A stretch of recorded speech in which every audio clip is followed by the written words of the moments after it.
भाभी, मैं आपको अभी बता देती हूँ कल खाने में क्या बनाना है। मेरे देवर रोहित को शाही पनीर बहुत पसंद है और मेरी ननद पूजा को मलाई कोफ्ते बहुत पसंद है। सासू माँ सुनीता जी को सोया चाप और चना मसाला बहुत पसंद है। और हाँ, आपके नंदोई जी अमित को पालक पनीर अच्छा लगता है। खाना उन सब लोगों की पसंद का ही बनेगा, तो ये सब बना लेना। और मीठे में गुलाब जामुन और बंगाली मिठाई दोनों ही बनानी है। अब याद रखिएगा, या फिर लिख कर दे दूं। इतना बड़ा मेन्यू सुनकर शालिनी की आंखें फटी रह गई। जब शालिनी ने देखा कि अजय कुछ बोल नहीं रहा है, तो उसने अपनी ननद से कहा, दीदी, अपने घर को होटल समझ रखा है क्या? और मुझे जो इतना बड़ा मेन्यू बताया है, जैसे यहाँ कोई होटल खुला हो। भाभी का गुस्सा देखकर रीमा मन ही मन खुश होने लगी, क्योंकि वह तो यही चाहती थी। रीमा ने नकली आंसू लाकर अपनी माँ को देखा, तो सुनीता जी ने चिल्लाकर कहा, क्या बकवास है बहू, यह मेरा घर है। तो इस तरह बोलने वाली कौन होती है? जो मेरी बेटी कह रही है वही बनेगा। सास की बात सुनकर वो शालिनी ने जो किया, उसे देखकर तो सासू माँ कुछ बोलने लायक ही नहीं रही। पूरी कहानी जानने के लिए वीडियो को अंत तक देखें। वीडियो को लाइक, शेयर और हमारे चैनल को सब्सक्राइब करना बिल्कुल ना भूलें। अपने भाई की शादी के 2 महीने बाद रीमा अपने मायके आई। सुनीता जी ने कहा, बहू, तेरे सामने तेरी ननद पहली बार आई है। उसकी सेवा में कोई कमी नहीं रहनी चाहिए। वो 1 महीने तक यहाँ रहेगी, तो उसकी हर इच्छा का मान करना तू। सचमुच की यह बात सुनकर शालिनी ने भी हामी में सिर हिला दिया। रीमा ने पहले दिन अपनी भाभी को रसोई में काम करते देखा, तो देखते ही सीधे उल्टे पैर अपनी माँ के कमरे में लौट गई और जाकर बोली, मम्मी, भाभी को तो देखो, कैसे खुले फिर काम कर रही हैं। फिर अरे, आपने इनसे कहा नहीं क्या सिर पर पल्लू होना चाहिए? सुनीता जी कहने लगी कि अरे, रसोई में गर्मी लग रही होगी, इसलिए उतार दिया होगा। घर में ससुर होते तो उसे भी ख्याल रहता, ससुर नहीं है तो शायद भूल गई होगी। इस बात पर रीमा मुंह बनाकर बोली, मम्मी, आप भी कैसी बात करती हो? अरे, अगर ससुर नहीं है तो क्या ससुराल का नाम कुछ और हो गया? ससुराल तो ससुराल ही रहेगा ना। मम्मी, आप कैसी सास हो जो बहू को इतनी ढील दे रखी है? जरा पड़ोस में शारदा आंटी को जाकर देखो, उनकी बहू के उनके सामने आवाज तक नहीं निकलती। सुनीता जी ने कहा कि बोलती तो यह भी नहीं है। यह सुनकर रीमा बोली, जिस तरह आपने छूट दे रखी है ना, उसे तो आज नहीं तो कल जरूर बोलेगी। बोलेगी नहीं, बल्कि सर पर चढ़कर नाचेगी। तब आप मेरे पास आओगे। अपनी बेटी की यह बात सुनकर सुनीता जी बोली, अरे रीमा, वो भी तो इंसान है, तो रहने दे। रीमा मन में सोचने लगी कि ऐसे कैसे ही हमारे घर में इतनी आजादी से रह सकती है। इसकी लगाम तो कसवानी ही पड़ेगी। भले मैं माँ आज नहीं सुन रही, लेकिन कल तो सुनेंगी। रीमा ने यही सोचकर शालिनी पर हुक्म चलाना शुरू कर दिया। वो इस बात का ध्यान रखती थी कब शालिनी अपने कमरे में जा रही है, और जैसे ही वो शालिनी को आराम करते देखती थी, वो तुरंत उसे कोई ना कोई काम बता देती थी। जिस दिन से शालिनी बाइके आई थी, वो अपने कपड़े बाथरूम में छोड़कर बाहर निकल आती थी। और घर के सारे काम खत्म करने के बाद जब शालिनी आराम करने जाती थी, तो रीमा कहती थी, भाभी, बस एक छोटा सा काम कर दो। बाथरूम में जो मेरे कपड़े हैं, उनको हाथ से धो दो। शालिनी जवाब में कहती कि ठीक है दीदी, मैं इसको वॉशिंग मशीन में बाकी कपड़ों के साथ डाल देती हूँ।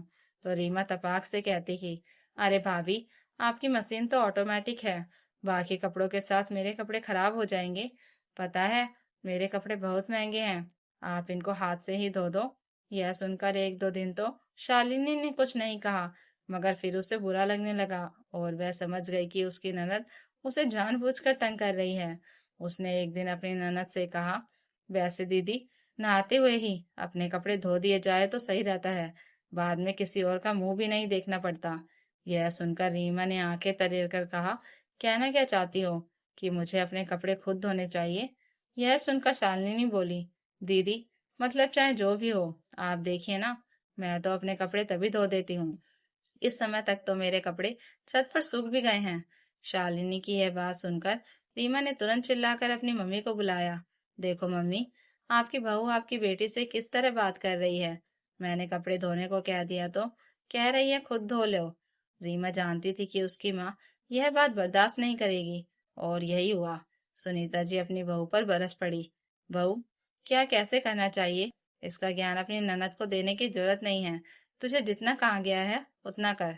सास के गुस्से के आगे शालिनी कुछ बोल नहीं पाई और चुपचाप बाथरूम में कपड़े धोने चली गई।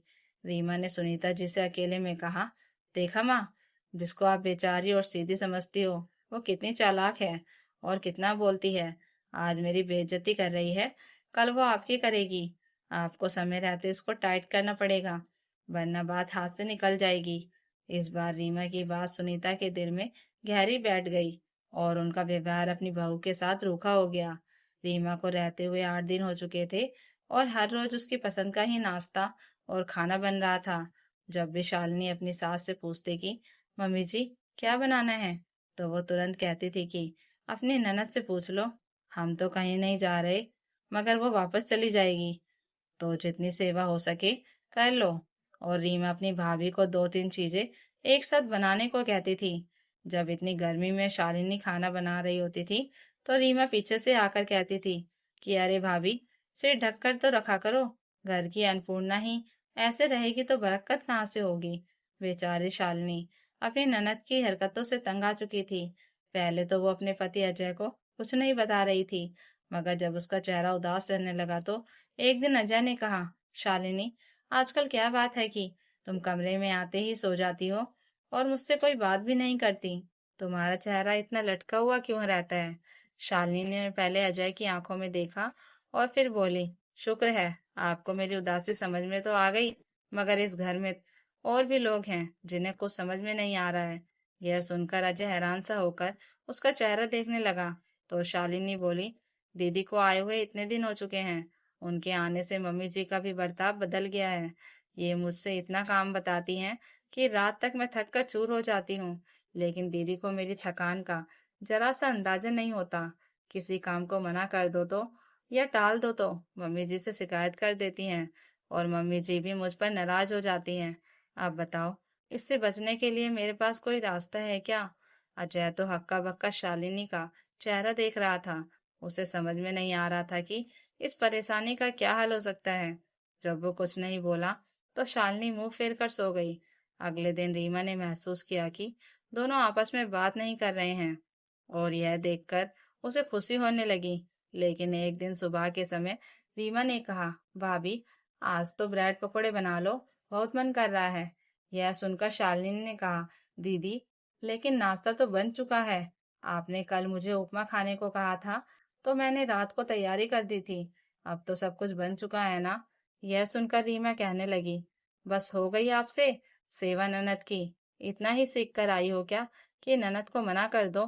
रीमा ने तुरंत सुनीता जी से जाकर शिकायत कर दी। देख रही हैं मम्मी, भाभी ने मुझे ब्रेड पकोड़े बनाने को मना कर दिया। मम्मी, ससुराल में तो मुझे गर्मा गर्म खाने को मिलता ही नहीं है। पहले सबको खिलाती हूँ और अंत में खाती हूँ। तब तक थकान के कारण मन खराब हो जाता है। भाभी से उम्मीद थी, लेकिन उन्होंने तो मना कर दिया। यह सुनकर सुनीता जी दंदनाते हुए रसोई में गई और शालिनी पर बरसने लगी। बहू, तुझे मैंने पहले ही कहा था, जो ननद कहेगी वही करना पड़ेगा। तो फिर ब्रेड पकोड़े बनाने के लिए मना क्यों कर दिया?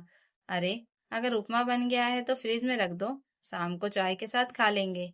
यह सुनकर शालिनी का दिमाग खराब हो गया, क्योंकि उसे पता था कि अब उपमा शाम को भी कोई नहीं खाएगा और रीमा अपनी मम्मी से कहेगी कि भाभी कितना सारा खाना बना लेती हैं कि फेंकना पड़ता है। अपनी माँ को भाभी पर बरसते देखकर रीमा को बहुत मजा आता था और इसलिए अब वो ये हरकत आए दिन करने लगी थी। रात को कुछ और खाने के लिए कहती थी और सुबह को कुछ और। लेकिन कुछ दिन बाद रीमा का यह पैतरा बेकार हो गया, क्योंकि शालिनी ने रात को तैयारी करना ही बंद कर दिया और सुबह को ही पूछकर बनाने लगी। रीमा शालिनी को परेशान करने के नए नए तरीके ढूंढती थी, जिससे कि सुनीता जी भी शालिनी पर नाराज होने लगे। एक दिन तो रीमा ने शालिनी से अपना एक सूट धोने को कहा और बाद में सूट को देखकर बोली, यह इस पर किसका रंग लग गया है? भाभी, आपको पता नहीं है क्या कि सफेद कपड़े अलग धोते हैं? आपको मेरा सूट अलग धोना चाहिए था। शालिनी ने कहा, दीदी, आपने कहा था ना, तो मैंने उसे वैसे ही डाल दिया। इस बात पर रीमा जोर जोर से बोलने लगी, मेरा इतना महंगा सूट खराब कर दिया तुम्हें पता भी है कि मेरे पति ने कितने मन से मुझे लाकर दिया था।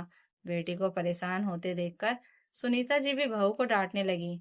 शालिनी की आंखों से आंसू निकल पड़े और इससे रीमा को बहुत सुकून मिला। रीमा जब अकेले में अपनी मम्मी सुनीता जी से कह रही थी कि मम्मी जी आपने सही किया, बहू को ऐसे ही कंट्रोल में रखना चाहिए। मैंने तो शुरू से ही इसके रंग ढंग ठीक कर दिए थे, मगर पता नहीं आपको क्यों समझ नहीं आया जो आपने इसे इतनी छूट दे रखी थी। अब ऐसे ही रहना, वरना वो दिन दूर नहीं जब आपको वृद्धाश्रम भेज दिया जाएगा। तब उसे यह पता नहीं था कि शालिनी ने उसकी सारी बातें सुन ली है, कि कैसे वह सुनीता जी को उसके खिलाफ भड़काती है। शालिनी ने अजय के आते ही मौका पाकर कहा था कि अब आपको कुछ करना पड़ेगा। आपकी बहन मम्मी जी को मेरे खिलाफ भड़काती है और मम्मी जी उसी का साथ देती हैं, जिससे उनका व्यवहार मेरे साथ बदल गया है। वह हमारे घर में आग लगा रही हैं। प्लीज उसे और ऐसा करने मत दीजिए। दरवाजे पर खड़ी रीमा ने यह सुन लिया और तुरंत रोते हुए अपनी माँ के पास जाकर उल्टा आरोप लगा दिया, जिससे सुनीता जी गुस्से में आकर शालिनी पर बरस पड़ी और अजय भी बिना सबूत कुछ नहीं बोल पाया। दुखी होकर शालिनी ने अजय से कहा कि अगर वह उसके लिए नहीं बोलेगा तो उसका इस घर में रहना बेकार है, जिस पर अजय ने मजबूरी जताई। तब शालिनी ने ठान लिया कि अब वह सबूत लाकर ही रहेगी। अगले दिन उसने अजय को साथ लेकर रीमा और सुनीता जी की बातचीत सुनाई, जहाँ रीमा फिर से शालिनी की बुराई कर रही थी और उसकी परीक्षा लेने के लिए अपने ससुराल वालों को बुलाने की योजना बना रही थी। यह सब सुनकर अजय शर्मिंदा हो गया। थोड़ी देर बाद रीमा ने आकर बड़े मेन्यू का फरमान सुनाया, तो इस बार शालिनी चुप नहीं रही और विरोध कर दिया, जिस पर फिर से घर में झगड़ा हुआ। लेकिन इस बार अजय ने भी शालिनी का साथ दिया। बात बढ़ते बढ़ते इतने आगे पहुंच गई कि शालिनी ने साफ कह दिया कि अगर रीमा को इतनी ही सेवा चाहिए तो वह खुद करे, और अगर सास को बेटी पर इतना भरोसा है तो उसके साथ चली जाए। गुस्से में रीमा ने भी कह दिया कि वह अपनी सास को अपने घर नहीं ले जाएगी, जिससे सुनीता जी सन्न रह गई और उन्हें अपनी बेटी का असली चेहरा समझ में आने लगा। तब शालिनी ने शांत लेकिन ठोस शब्दों में सब सच बता दिया कि कैसे रीमा उसके खिलाफ सास को भड़काती थी और उसे परेशान करती थी। यह सुनकर अजय ने भी पुरानी बात बताई कि रीमा ने कभी उसके साथ अच्छा व्यवहार नहीं किया था। अब सुनीता जी को अपनी गलती का एहसास हुआ और उन्होंने रीमा को डांटते हुए कहा कि वह बहू से जलती थी और उसे दबाकर रखना चाहती थी, जबकि बहू की कोई गलती नहीं थी। रीमा शर्म से चुप हो गई और वहां से चली गई। सुनीता जी भी पछताते हुए चली गई।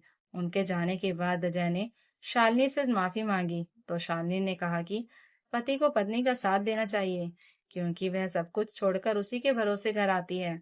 यह सुनकर अजय ने वादा किया कि अब वह कभी का ऐसी गलती नहीं करेगा। तो दोस्तों, अगर आपको यह कहानी अच्छी लगी हो तो कमेंट करके जरूर बताइएगा और नई कहानियों के लिए चैनल को सब्सक्राइब जरूर कर लीजिएगा।